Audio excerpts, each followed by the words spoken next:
Welcome to the Cyber Risk Management Podcast. Our mission is to help executives thrive as cyber risk managers. Your hosts are Kip Boyle, Virtual Chief Information Security Officer at Cyber Risk Opportunities, and Jake Bernstein, Partner at the law firm of K&L Gates. Visit them at cr-map.com and klgates.com. So, Kip, what are we going to talk about today on episode 113 of the Cyber Risk Management Podcast? Jake, thank you for kicking off this episode. Appreciate it. Today, we're going to look at a couple of important trends with respect to cyber risk management. The first one is that cybersecurity is starting to intertwine with D&O litigation. We'll explain what that is. And then the other thing we want to look at is this new practice. It's actually a really old practice that's just sort of coming back around again in a new way of self-insuring for cyber risks. And this is, organizations that can't or choose not to get a cyber liability insurance policy. But we're going to take a look at these trends with our guest. Her name is Rachel Jenkins, and Rachel is the managing director for customer success at an organization called Founder Shield. And she's actually an expert in this area because she's previously worked for insurance broker Marsh, which is a very big organization, and AIG, which I'm sure most everybody's heard of at this point. So let's do it. Rachel, welcome to our podcast. Awesome. Thank you, Jake. Hi, everyone. I'm Rachel. As Kip said, I'm the managing director at Founder Shield. We're a full service brokerage that really specializes in high growth VC-backed companies from friends and family all the way through an IPO, looking at industries from telemedicine, fintech, all the fun, tech background industries. And we really kind of specialize in explaining kind of where the insurance market is, where the pricing is, in a way that our customers and our clients can understand, and being able to take what they do and explain that in a way that an underwriter can understand and hopefully price super competitively. So Founder Shield, you really do mean an entrepreneur, right? The founder of a venture. That's great. Now, Rachel, we've had many people from the insurance industry on our podcast before. We've had brokers, we've had underwriters, and most of them have been from the bigger firms like firm like AIG or big broker like Hub International. But you're really different in the sense that you're focused on founders and pre-revenue companies. So I really appreciate the opportunity to speak with you. Thank you. Of course. Happy to be here. And it's an area of business that really needs a lot of support. So let's start by just unpacking D&O litigation first.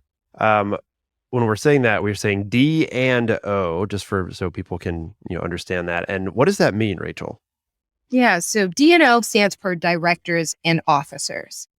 So directors and officers liability insurance basically is ensuring those people who are in those senior management positions as a director or an officer for their management decisions in terms of operating the company. Right. So those goals, the strategy, implementation, where the company is going, those individuals are liable, right? They're fiduciary liable. Their personal assets can be on the line when it comes to litigation from a shareholder, from a regulator, from a competitor, from a client. So the D&O insurance is one of the most important coverages that come into play. And in cybersecurity, in the cybersecurity world, D&O litigation is, I would say, probably, it's new-ish, right? D&O litigation, of course, is very old, but in the cybersecurity realm, it would be new-ish. And maybe explain what you've seen around D&O litigation with respect to cybersecurity. What does that actually look like? Yeah, and you're right in the sense that it's a relatively newer kind of, I'll say, avenue to try and get coverage, right? When you have a claim, you'll kind of, do this thing where you kind of throw the spaghetti at the wall And obviously, if it's a cyber claim, you really try to push that cyber policy, but not all parts of a cyber claim are always covered under a cyber policy. So a lot of brokers, a lot of clients and whatnot are now kind of turning to the D&O policy as well to help support reimbursement. And that's coming into play because, 5-10 years ago, you could get away with kind of not knowing about cybersecurity or putting it down on the lower list of priorities from a senior management standpoint. But now you see cyber attacks, cyber breaches in the news as often as you do see a bankruptcy. Right. So now it's becoming a leadership liability to not have had a plan or be prepared to respond to a cyber breach. Right. So that's how they're combining. So and I think this is super important. And I think that, for us who kind of are living in this, at least for me and you probably living in the world of litigation and insurance, this kind of stuff is commonplace. But a lot of our audience is, really on the cybersecurity technical side, or they may be.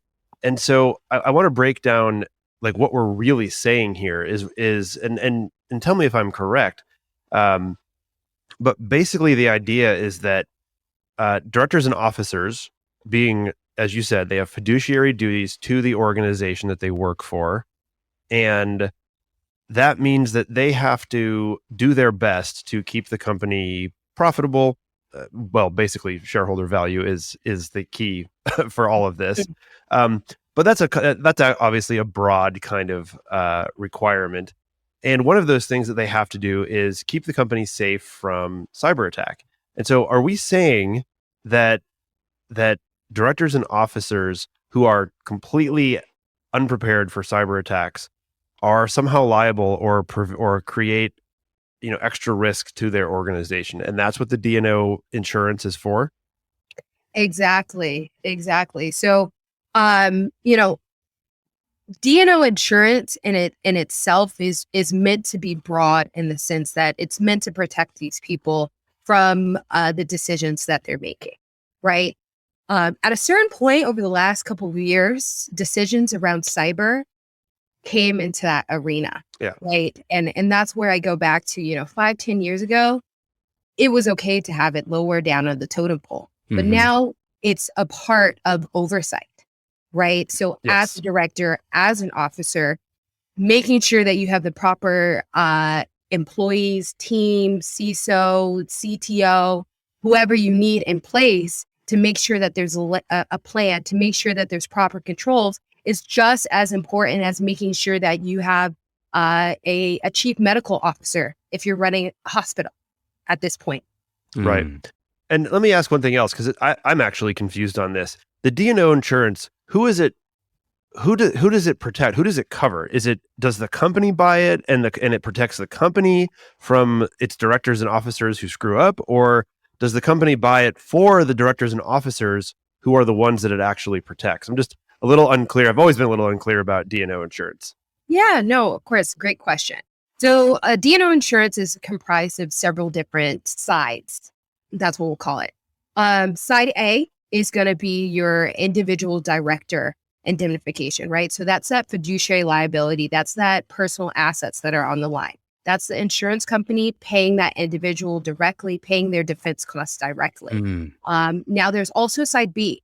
Side B is when the company is agreeing to indemnify the individual. So the insurance company will pay the company or the insured company for their defense costs that they incurred for representing and defending that individual, right? And then there's side C, and that's where the entity coverage comes into play. So a lot of times in these claims, the company themselves are named, not just the individuals. So there'll be portion of the loss that's attributable to the company itself. Now, there's further carve-outs that will allow for situations if an insured person, an insured director or officer wants to bring litigation against the board itself or another director on the board. But for the most part, it really focuses on the side A, side B, side C. So the company buys it, but it's to protect the company and the individual. Okay, multifaceted. That's good. So That's what, you can tell why I'm confused sometimes about D&O insurance. Yeah. And you could Yeah. tell I go through it a lot. So I have it Yeah. to T. So you're the perfect guest to talk about this, and I want to explore another angle to this, if I may. So I'm not involved in litigation, but as a chief information security officer, the thing that pops into my mind is, would I be exposed to these kinds of lawsuits, breach of fiduciary, responsibility, just because my title is chief information security officer? Or, do I have to be designated as an officer as such in like the corporate roles? Like what are you seeing there, Rachel? So these policies are written really broadly because if you look at a board or if you look at officers, people are getting promoted all the time. People Mhm. leave the board, people join the board. So most policies broadly define a director or officer and sometimes include employees blanketly, right, as an insured Mm. person. It covers people who are potentially going to be, right? Because sometimes you could be named as someone who could potentially be a director or an officer and get pulled into something. Okay. People who are actually directors and officers, and then past people who were in that position. So it does kind of follow what your bylaws are, right? In the sense that if you're in an officer position at your company, then you would be considered an officer as far as the policies Okay. goes. But a lawsuit could try to loop me in if I wasn't named as an officer in the bylaws, but it was a data breach and I'm the CISO. Then they might try to bring me in because the presumption might be that I was derelict in my duty as CISO or something like that. Is that a possible issue? So if you're the CISO for all intents and purposes on the policy, they're going Yeah. to consider that an officer Okay. position. Okay. They're going to consider a CTO officer Mhm. position. Even when I was at Marsh, once you were an AVP, you were Mhm. technically an officer of the Oh, company. okay. See, this is important. This is important for our audience because if you've never been a CISO before, or even if you have, maybe you are now, maybe you'd like to be one day. Guess what? This is relevant to you. This conversation, you might think, oh, insurance, blah, blah, blah, whatever. No. If you're part of an organization that had a data breach, even if you've left that organization, but the Yeah. data breach, the trail of breadcrumbs goes back to when you were there, you are potentially exposed to this kind of litigation liability. And so you're going to want to make sure that your organization has a robust D&O policy. Is that right, Rachel? Yeah, for sure. We always tell our founders, like I said, we work with people all the way from friends and family to Mm-hmm. IPO, Uh-huh. and that's one of the things that we always tell our founders. You should really focus and prioritize this D&O policy because it could be used as leverage to bring in the right talent. To say that you can be protected by this policy for the decisions that you make. Yeah, yeah. It's sort of like giving individual employees health insurance, right? It's just like we're gonna, if you work here, we're gonna take care of you as part of our compensation package. Is making sure that we have insurance to pay these what I no doubt are extraordinary expenses of litigating, and then of course if you lose, right? So like I was looking, I was preparing for the episode today, and I was looking at Yahoo's record, right? So in 2014, they had this huge data breach, 500 million user accounts, but it was hidden. It was not disclosed until 2016 when Verizon did its due diligence on the acquisition, and then downstream from that, they ended up doing a settlement with the SEC, $35 million from Altaba, which is the Yahoo successor, and 29 million from Yahoo itself. So I mean, this stuff can obviously these aren't founders, right? These aren't pre-revenue companies, but I really thought this was an interesting case in point because the numbers are really huge, and this was a very high-profile thing. So am I comparing apples to apples here? I mean, I think at the end of the day, when we look at a cyber breach and a cyber claim, being prepared is so important. Mhm. And if you're not prepared to respond quickly, Mhm. and within regulatory framework, costs can snowball. And even Yeah. for someone who is a founder, a cyber breach can be an extension event. an Right. extinction event for your company. Yeah, it can extinguish your company, and then it can actually imperil your financial future. So yeah, there's a lot going on here. Okay, and so I guess the takeaway from this first topic that we're looking at here is that cyber incidents are starting to creep into the D&O space, and so you need to make sure that you have great D&O coverage, and you need to anticipate this, right? Yes, yes, it's very important. Check the language in your policy. Understand just how far the D&O will cover Mhm. cyber related, Yeah. names and whatnot. Right, that's going to be the caveat, right? Because Mm. carriers are catching on as well and adding things to their policy, right? So the biggest takeaway is make sure you do have that D&O policy in place, and make sure that you just truly understand the extent of where coverage lies for Mm. cyber related Okay. And if you have any, what do I want to say? Not exemptions, but oh, solutions. exclusions. That's the word I was looking Yeah. for. Thank you. Yep. A guest assist to the host. I really appreciate that. Let's move on. I want to talk now about the second kind of area, which is this idea of self-insuring, right? That organizations are starting to choose to self-insure for cyber rather than to buy or renew a cyber insurance policy. And we actually are working with a customer right now that came to us. They were in exactly the situation. They had purchased cyber liability insurance for 10 years, went to do the renewal, and found that it was not economic. So the premium had quadrupled, the coverage had been cut in half, the retention went up. I mean, it didn't make sense for them to buy it, and so they said, "Well, we're going to self-insure for cyber." Um, and when I first heard them say that, I thought, "Self-insure for cyber? What is that?" Mhm. And then after a couple more minutes, I was like, "Oh, you mean what we used to do back before cyber insurance was a thing?" We're just calling it something else now.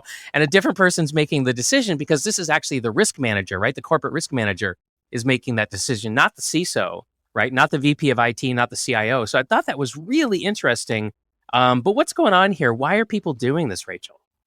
Yeah, I mean, 5 years ago, it was the opposite. The risk transfer on insurance to cyber risk was Hmm. so profitable. Cyber policies were like $1,000. You know what I mean? You could get $1 Hmm. million of coverage for $1,000. We're in a really hard market, and that is so far from the reality of today. There are a lot of clients who have improved their controls or have best in class controls, no changes in revenue, whatnot. And they're going into their renewals and they're getting hit, with hard renewal, Mm. pricing.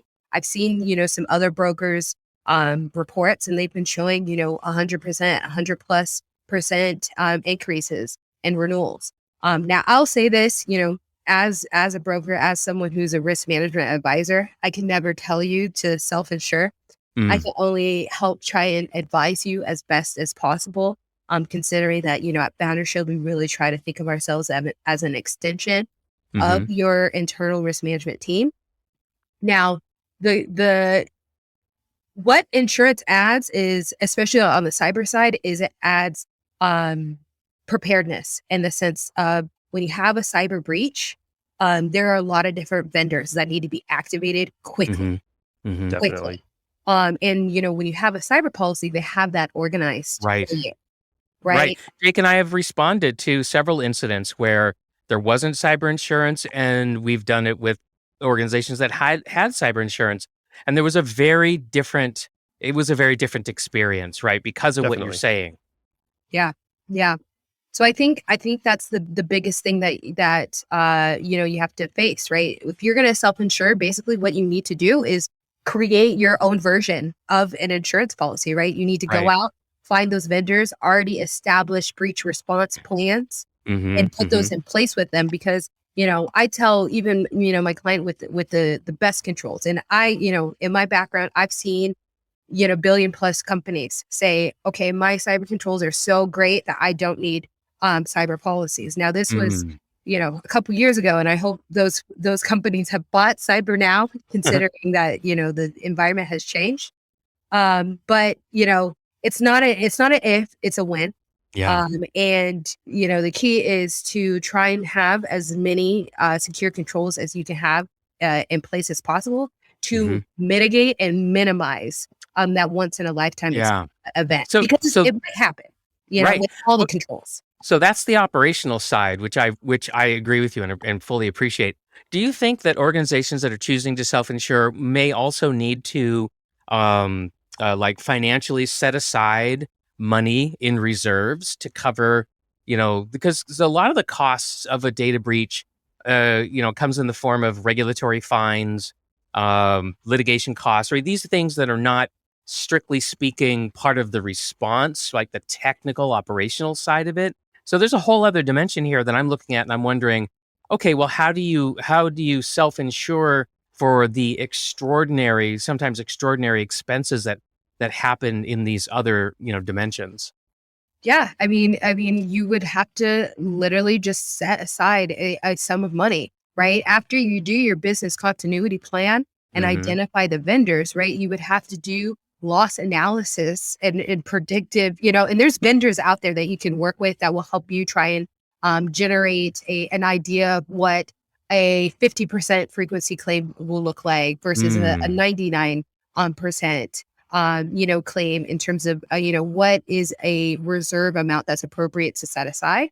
But it's the same case, on the D&O side for companies that don't purchase D&O insurance. You should bet that they have reserves set aside for litigation. And that could tie up a lot of your capital, right? So It that's could. what we end up talking about is if you're a company that's in a growth mode, and I get, having to consider the budget versus, the coverage. But at a certain extent, like, can you really tie up that much capital when you could, risk transfer, I'll bet at not the best, interest rate, quote unquote, that you used to get. But, you have to set aside a certain amount of reserves, right? And you have to spend the money to meet with the vendors to be able to do the predictive analysis to even figure out how much money you should be setting aside. Now, with that being said, I think a lot of the claims reports that you can read in terms of frequency is going to put a claim right between that 500K million range, right? In terms Sounds of right. frequent style event. So you have to be prepared to have like at least a portion of that set aside. Yeah. Right. Problem though is that it's the kind of the risk of a much higher claim isn't as low as people may think in this space, and that's kind of the issue here. I think what's fascinating here is you mentioned a moment ago about the hard market, right? The hard market of in cyber insurance, and I was realizing just now that how does that interact with the D&O market? Like, because we were talking earlier about how companies will start to turn to their D&O insurance to deal with aspects of a cyber attack. Is that tightening up? Is it becoming harder to get anything out of a D&O policy that's related to a cyber insurance or a cyber claim? For sure. Yeah. I mean, the D&O markets are responding as well. And it's that spaghetti on the wall scenario. Right.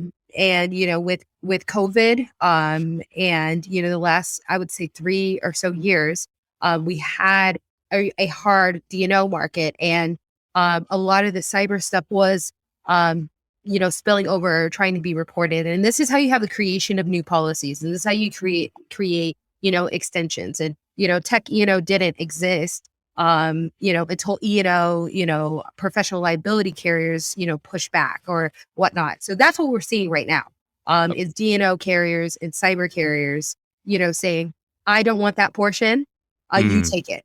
You take that portion.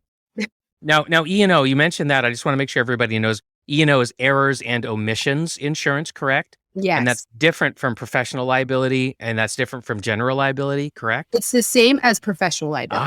It's a synonym. Okay. Yes. Professional liability and errors and omissions are going to be the same. And if you have a tech company and you have a cyber policy, you're usually going to want to see a tech E&O extension on your cyber policy, as opposed to getting a full professional liability policy. And what happened is what we're seeing now is the claims were occurring, and they were being pushed to the cyber policy because they were failures in technology claims. They weren't Mhm. professional services claims. And so the Yeah. cyber market reacted by starting to provide true coverage for that, right? So that's what we want to see now. Where is true coverage for these D&O related cyber Right. crimes going to really fall at the end of the day?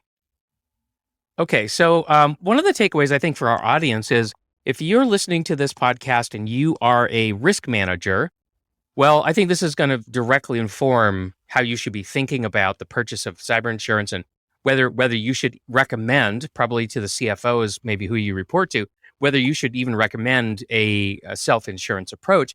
Now, if you're a chief information security officer or director of IT or something like that, and you've heard somebody say, "Hey, we're going to self-insure for cyber," you need to go find your risk manager and you need to ask them, what does that mean? Like, what are we doing about that? What's my role in that? Because if you're going to self-insure, as Rachel just said, you need great controls. Well, which controls do you need? And what I tell my customers is, well, you know that huge list of controls that the insurance company was telling you that you needed? Yeah, those are the ones you need. So even if you don't buy the policy, you should still implement the controls that they were recommending. The reason they're recommending them is because they know that those particular controls decrease the risk of a claim, which is what you want. So if you're in charge of operational cybersecurity in any way, shape, or form, you need to go talk to your risk manager and say, what are the controls that we need in order to prevent or greatly decrease the risk, that we're going to have an event, but without insurance. So so that's the takeaway for our audience. What do you think, Jake? If there's somebody who's listening and their role is like general counsel, inside general counsel, is there something that they should be doing?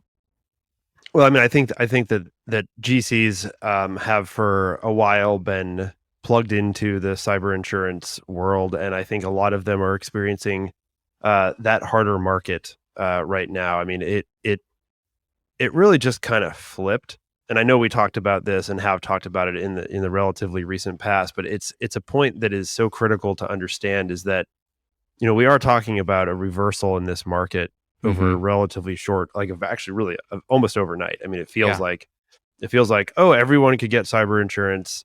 Oh, nobody can. and then now it's like almost nobody can.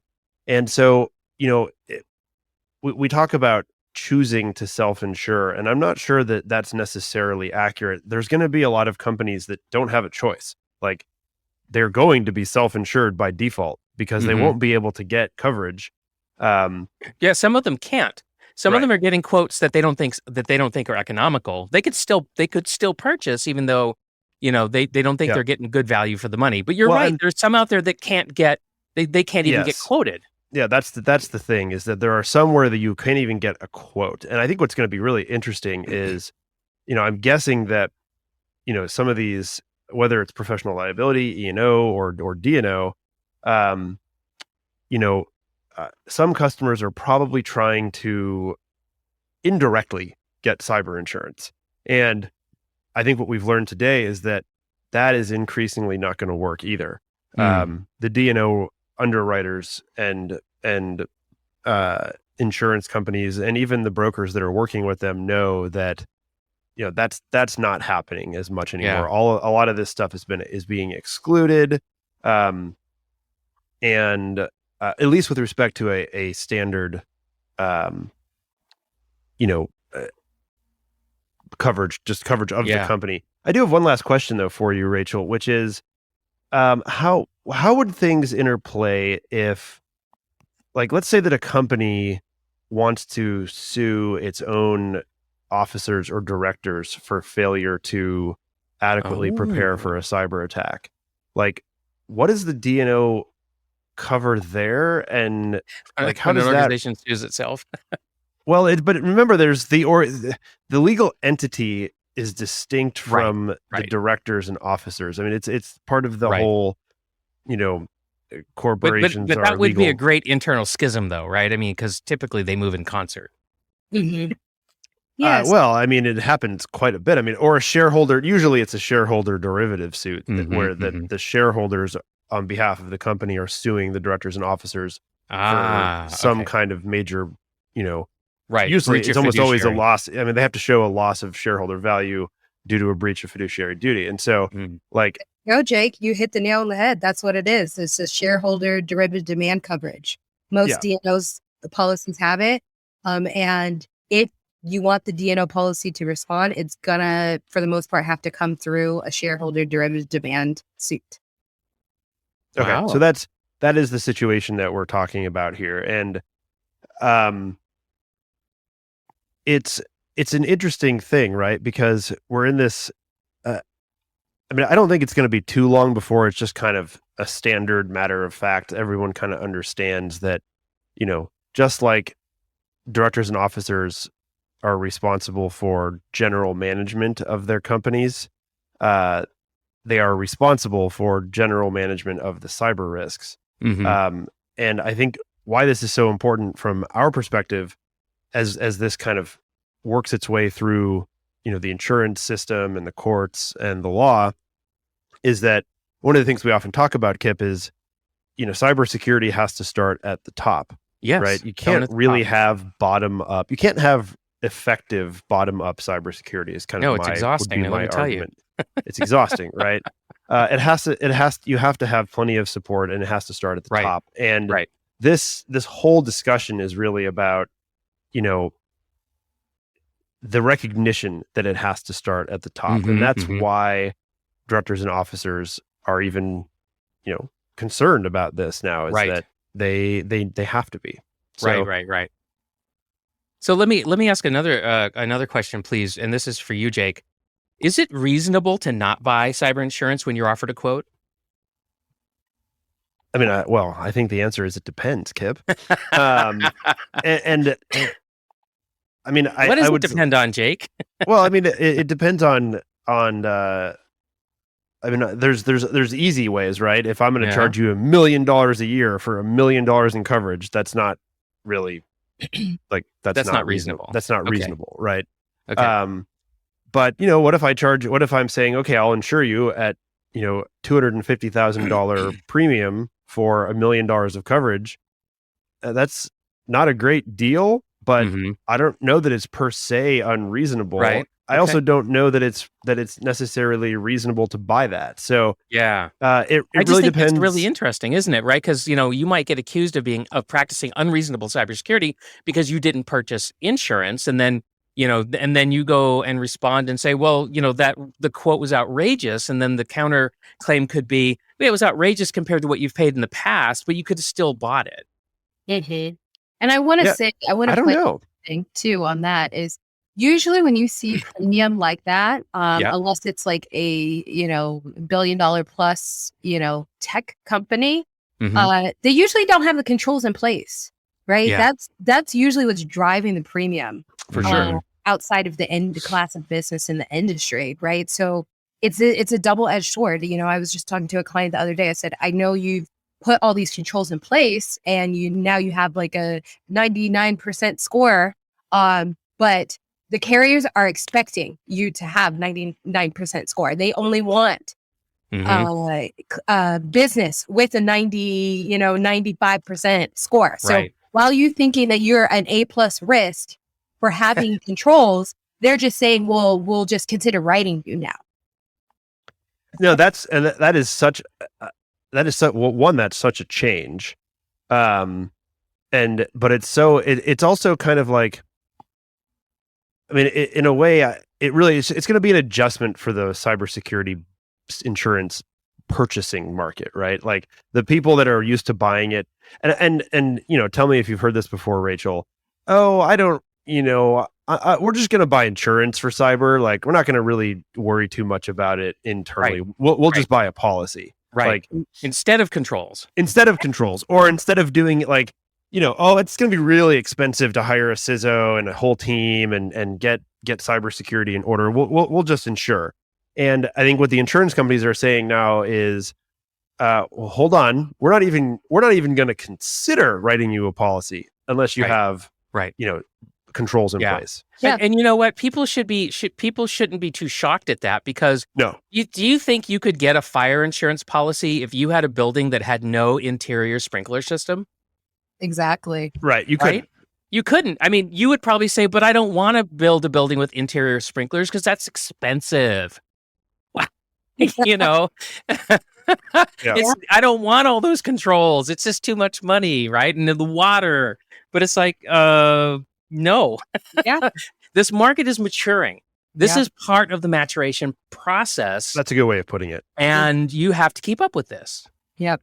You know, it's hard for them because 3 years ago, you could get a very cheap cyber quote with your URL, your revenues, and your industry. Yeah. You know what I mean? Yeah. But those days are gone. Yep. And So I'm true. constantly having to explain to people, it's like, why are they asking so many questions? Why are they asking so many questions? Well, Right. spent 10 years building a book of business that they didn't know anything about. And now it's on fire. So they're asking all the questions. They're asking every single person all the questions. Yeah. I mean, to me, it's also similar to the construction industry that, 20 years ago, whatever, it's like hard hats, optional, Exactly. gloves, if you want, Yes. and now it's like, no, you can't build skyscrapers without all this, security paraphernalia and the boards on the job sites, right? X number of days, without an accident or whatnot, right? Yeah. That's a massive cultural change from where they used to be for, millennia, probably. We're going through the same thing. Exactly. And it's all for good. It's all for the better. It's better for the consumer.